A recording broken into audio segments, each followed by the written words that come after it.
और बड़ी खबर का भरतपुर से ये बड़ी खबर है, जहां पर आरक्षण के लिए आंदोलन लगातार जारी है।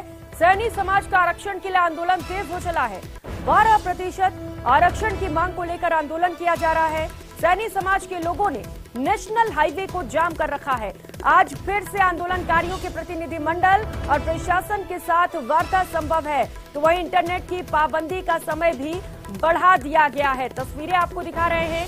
सैनी समाज की ओर से 12% आरक्षण की मांग की जा रही है और वहीं इसके साथ साथ जिन प्रदर्शनकारियों को हिरासत में लिया गया है, सबसे पहले उन्हें छोड़ने की मांग की जा रही। इसी को लेकर कल देर रात भी वार्ता हुई, लेकिन वार्ता विफल रही। आज एक बार फिर से कोशिश की जाएगी वार्ता के जरिए, बातचीत के जरिए हल निकालने की।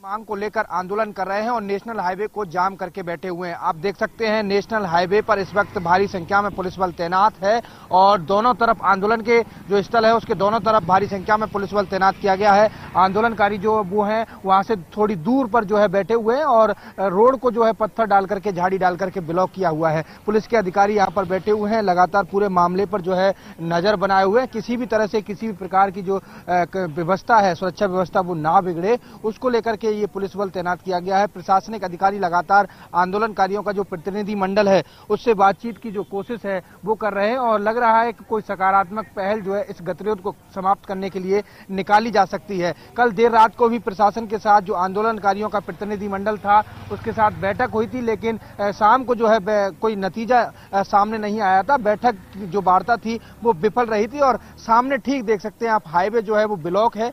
पुलिस ने पहली बैरिकेडिंग लगाई है क्योंकि यहाँ से जो लोग जाते हैं उनके साथ आंदोलनकारी दुर्व्यवहार करते हैं, तो इसलिए उनको यहीं पर रोक दिया जाता है। और उससे आगे थोड़ा जो है आपको आंदोलनकारियों का जो यहाँ पर रोड पर जो नजारा है वो देखने को मिलेगा। पत्थर जो है वो जगह जगह डले हुए हैं रोड पर, तो साफ तौर पर इनकी 12% आरक्षण की जो मांग है वो है। और जो इनके आंदोलनकारियों के जो पदाधिकारी हैं उनको पुलिस ने पहले गिरफ्तार किया था, उनको रिहा करने की जो मांग है वो इनके द्वारा की जा रही है। लगातार ये प्रदर्शन कर रहे हैं। आज तीसरा दिन है, दूसरा दिन है। 21 अप्रैल को इन्होंने शाम को जो है नेशनल हाईवे पर कब्जा कर लिया था और जभी से ये लगातार यहाँ पर बैठे हुए हैं। संख्या इनकी जो है वो बढ़ती जा रही है। इनका कहना है कि जब तक हमें जो 12% आरक्षण है उस पर बातचीत नहीं की जाएगी और हमारे पदाधिकारियों को रिहा नहीं किया जाएगा, जब तक हम हाईवे को नहीं खोलेंगे। सुरक्षा व्यवस्था के मद्देनजर रखते हुए और जो अफवाह फैल रही है उनको रोकने के लिए प्रशासन ने इंटरनेट पर पाबंदी जो है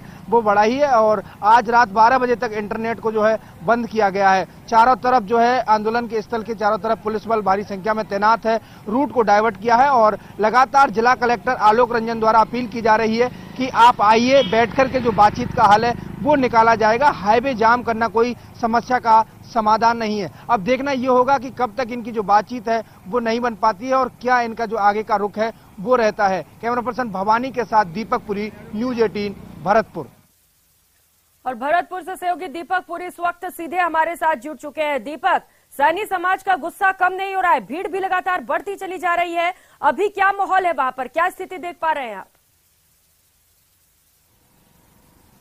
देखिए प्रियंका, लगातार सैनी समाज के जो लोग हैं वो आरक्षण की मांग को लेकर के हाईवे को जाम करके बैठे हुए हैं और अभी कोई बातचीत इनकी प्रशासन के साथ हो नहीं पाई है और लगातार लोगों की जो संख्या है वो आंदोलन स्थल पर बढ़ती जा रही है। काफी संख्या में लोग जो है वो आंदोलन स्थल पर पहुंच रहे हैं। अभी भी तस्वीरें देखिए, हाईवे पर लोग लाठी डंडे लेकर के आ रहे हैं और ये सीधे आंदोलन स्थल पर जा रहे हैं। देखिए महिलाएं भी शामिल हैं, लोग भी शामिल हैं, अपने वाहनों को खड़े करके ये आ रहे हैं और ये सीधे अब आंदोलन स्थल पर पहुंचेंगे। पास में ही आंदोलन स्थल है। आंदोलन स्थल के दोनों तरफ पुलिस ने बैरिकेड लगा करके जो वाहन आ रहे हैं उनको रोका है, तो ये अपने वाहनों को दूर खड़े करके जो है और यहाँ आंदोलन स्थल पर पहुंच रहे हैं। तो साफ तौर पर कहा जा सकता है कि अब लगातार जो संख्या है वो बढ़ती जा रही है और अब इनका कहना है कि अब की लड़ाई जो है वो आर पार के मूड में है। कहाँ से आए आप? तालचरी मालीपुरा। तो क्या मांग है आपकी? बोली मुन्ना, क्या मांग है आपकी? हमारी 12% आरक्षण की मांग है और लेके रहेंगे। हमारा हक है, हम मांग रहे हैं। हम किसी से भीख नहीं मांग रहे, हम हमारा हक मांग रहे हैं। बिल्कुल। और लेके रहेंगे। हम धरना स्थल पे जा रहे हैं और हजारों लोग आ रहे हैं हमारे पीछे से। अभी हमारे कई वाहन रोक लिए हैं आगे। देखिए, तो ये भी है, ये लगातार लोग जो आ रहे हैं और आंदोलन स्थल पर पहुंच रहे हैं। यहाँ से पास में ही आंदोलन स्थल है और वहाँ पर जो है देख सकते हैं आपकी ये जो लोग हैं अब जा रहे हैं, ये पास में सामने आंदोलन स्थल आपको नजर आएगा, जहां पर लगातार लोगों की जो संख्या है वो बढ़ती जा रही है। हालांकि बिल्कुल दीपक, भीड़ वहां पर बढ़ रही है और ये बात प्रशासन के लिए चिंताजनक हो सकती है। आपने बताया कि जिला कलेक्टर ने बोला है कि हाईवे जाम करना ठीक नहीं है।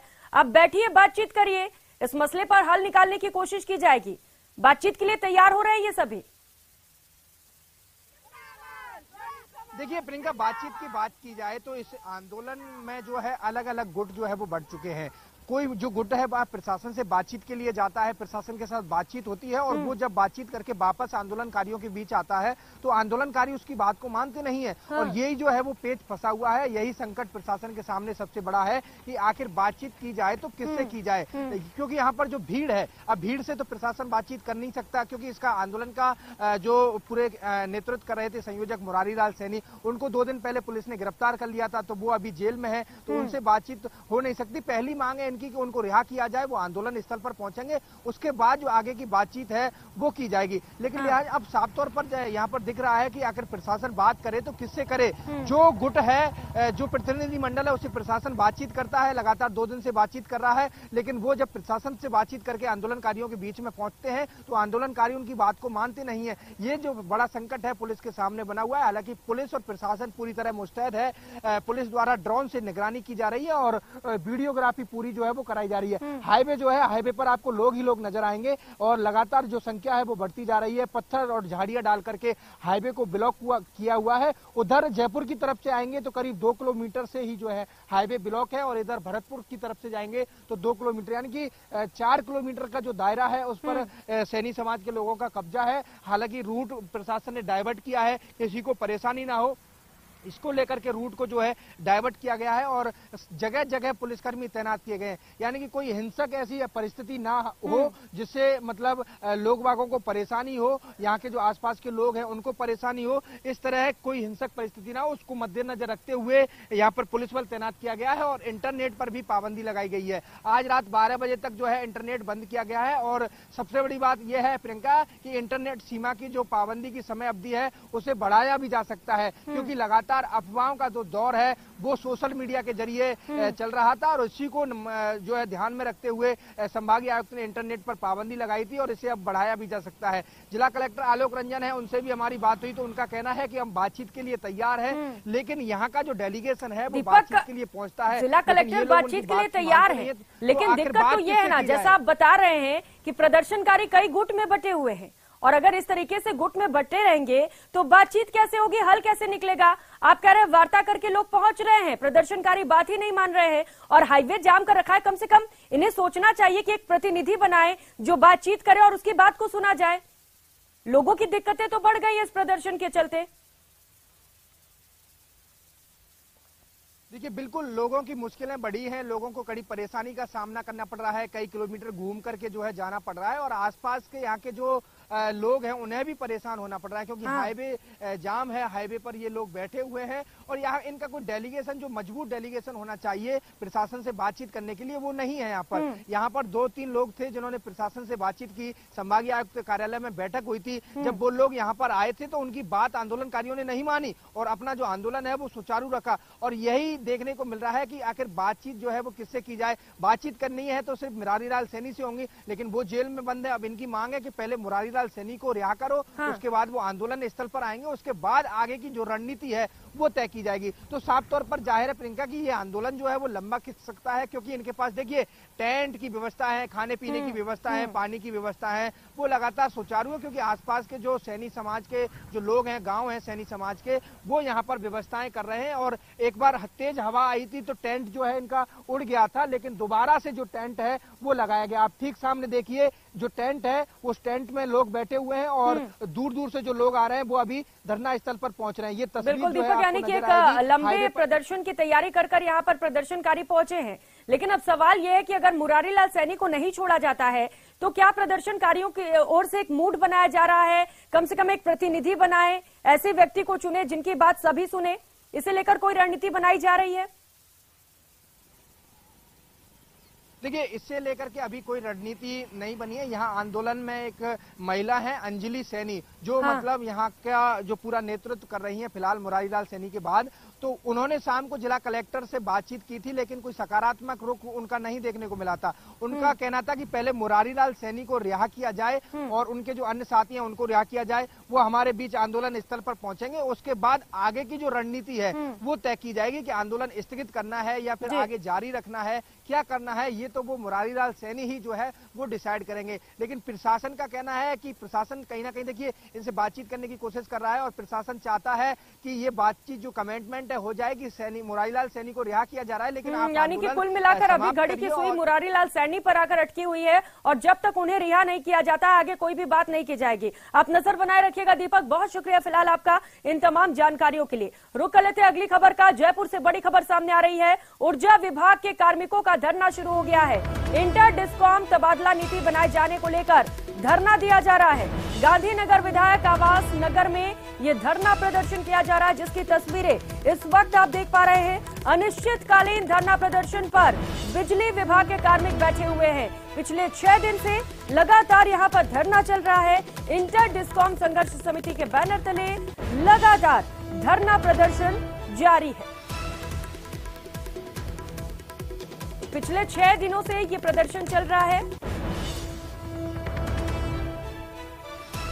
इंटर डिस्कॉम संघर्ष समिति के बैनर तले ये प्रदर्शन चल रहा है। लगातार आज 6ठा दिन है और ये प्रदर्शन थमने का नाम नहीं ले रहा है। अपनी मांगों को लेकर ये प्रदर्शन किया जा रहा है। लवली सहयोगी हमारे साथ जुड़ चुके हैं। लवली, 6 दिनों से प्रदर्शन जारी है, बातचीत हो पा रही है वहां पर? कुछ हल निकलता हुआ नजर आ रहा है क्या? देखिए, 6 दिन पूर्व में जो है मुख्यमंत्री से भी ये लोग मिले थे और बातचीत हुई थी, तब मुख्यमंत्री ने भी उनकी मांगों को वाजिब बताया था। लेकिन जब तय समय निकलने के बाद में अधिकारियों ने और ऊर्जा विभाग के मंत्रालय ने सुनवाई नहीं की, तो फिर ये लोग आक्रोशित होकर के अब जो है धरने पर बैठे हैं। जो विधायकों की कॉलोनी है, विधायकों के घरों के बाहर सुबह शाम नारेबाजी हो रही है। विधायकों के खिलाफ नारेबाजी हो रही है, सरकार के खिलाफ नारेबाजी हो रही है। विधायकों के परिजन भी इस बात से खासे परेशान है कि उनके घर के बाहर सुबह शाम जो है वो नारेबाजी चल रही है। लेकिन इन लोगों का अपनी जो मांगे हैं वो भी ये लोग वाजिब बता रहे हैं और लंबे समय से ये लोग अपनी मांगों को लेकर के संघर्ष भी कर रहे हैं। इंटर डिस्कॉम ट्रांसफर एक बहुत बड़ी और पेचीदा मांग है ऊर्जा विभाग की, वो अब लंबे समय से चली आ रही है। लेकिन इस बार सरकार से ये लोग चाहते हैं कि सरकार चुनाव में जाने से पहले इनकी मांगों पर विचार करे, क्योंकि सरकार का इनका कहना है कि सरकार जब चुनाव में गई थी पिछली बार, तब उन्होंने वादा किया था कि इंटर डिस्कॉम ट्रांसफर का जो है कोई रास्ता निकाला जाएगा, उन्हें मदद की जाएगी।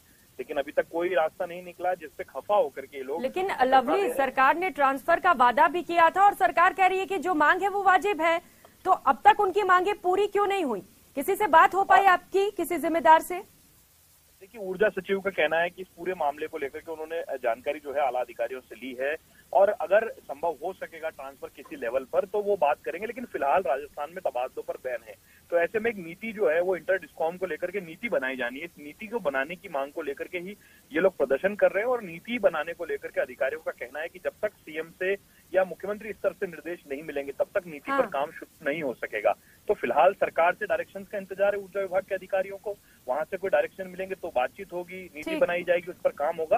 लेकिन फिलहाल ये लोग अपनी मांगों को लेकर के अपनी आवाज सरकार तक पहुंचाने के लिए धरने पर बैठे हुए और सरकार के खिलाफ नारेबाजी करके उनको उनका वादा जो है वो याद दिला रहे हैं। जी बिल्कुल, सरकार को उनका वादा याद दिलाने की कोशिश किया जा रहा है यहाँ पर। बहुत शुक्रिया लवली आपका इन तमाम जानकारियों के लिए। और जयपुर से बड़ी खबर सामने आ रही है। सहकारी समितियों के फर्जीवाड़े पर शिकंजा कसा गया है। जयपुर में कई गृह निर्माण सहकारी समितियों पर संयुक्त रूप से छापे मारे गए हैं। जेडीए कोऑपरेटिव पुलिस आयुक्तालय की संयुक्त कार्रवाई की गई है। सहकारी समितियों का नियम विरुद्ध तरीके से संचालन किया जा रहा है। एक ही पते पर 3-3 गृह निर्माण सहकारी समितियों का संचालन हो रहा है। बड़े पैमाने पर बैक डेट में पट्टा काटने के भी दस्तावेज जब्त किए गए हैं। फर्जी रसीदें जारी करने के संबंधी रिकॉर्ड भी छापे की कार्रवाई में जब्त किए गए हैं। किसानों और सदस्यों को मुआवजा राशि में भी अनियमितताएं मिली हैं। तो बड़े पैमाने पर अनियमितताएं मिल रही हैं। लगातार संयुक्त रूप से कार्रवाई जारी है। गृह निर्माण सहकारी समितियों की ओर से ये एक्शन किया जा रहा है। अलग अलग जगहों पर इस वक्त टीम मौजूद है। हाईकोर्ट के दिशा निर्देश पर इस बड़ी कार्रवाई को अंजाम दिया गया है, जहां पर लगातार दस्तावेज जब्त किए जा रहे हैं, गहनता से जांच की जा रही है और अधिकारियों का कहना है कि इस पूरे मामले को लेकर जांच करेंगे और उचित कार्रवाई भी की जाएगी। जरूरत पड़ी तो इन सभी के खिलाफ एफआईआर भी दर्ज कराई जाएगी।